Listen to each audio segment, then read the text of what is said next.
Selamat datang di kota Lok Semawe, di mana kota yang menjadi bagian dari Provinsi Aceh ini telah menjadi ikonik tersendiri dengan sumber daya alam yang dimiliki.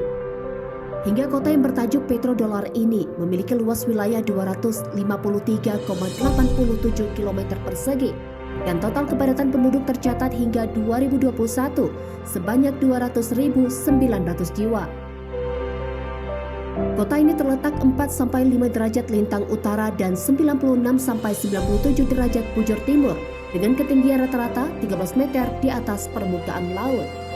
Kota yang merupakan hasil pemekaran dari wilayah Kabupaten Aceh Utara ini memiliki beberapa kecamatan yang terbagi menjadi 4, yakni Kecamatan Banda Sakti, Kecamatan Muara II, Kecamatan Muara I, dan Kecamatan Blangmangat yang disahkan pada Undang-Undang Nomor 2 Tahun 2001 oleh Presiden Republik Indonesia kala itu, Bapak Abdurrahman Wahid.